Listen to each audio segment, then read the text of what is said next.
The baby is suffering from respiratory distress syndrome. Common ito sa mga pinapanganak na premature.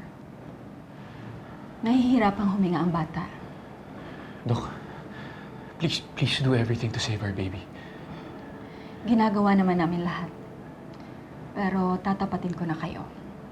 60% ng ganitong cases lead to sudden infant death syndrome.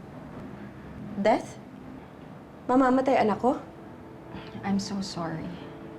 Hindi, Dok. Teka, bawiin niyo yung sinabi ninyo. Excuse me, but I have to go. Dok? Dok, teka lang. Jordan? Shai, Jordan, hindi.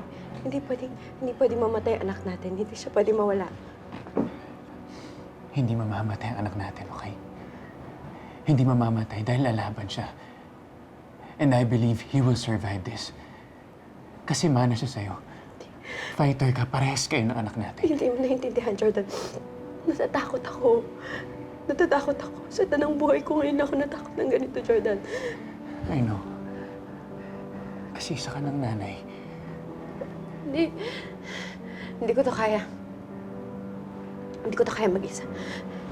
Huwag mo akong iwan, please. Please promise me, huwag mo ko iwan. Hindi kita iiwan. Hindi kita iiwan. Pag may nangyaring masama sa anak natin, promise mo sa akin na hindi mo na ako pababayaan, hindi mo ako i-abandon na. Sharon, nandito lang ako, ha? Hindi ko kayo pababayaan ang anak natin. Hindi ko kayo pababayaan. Jordan, mahal na mahal ko yung baby natin. Hindi ko kaya mawala siya. I know. Hindi ko kaya, Jordan. I know. Wala na.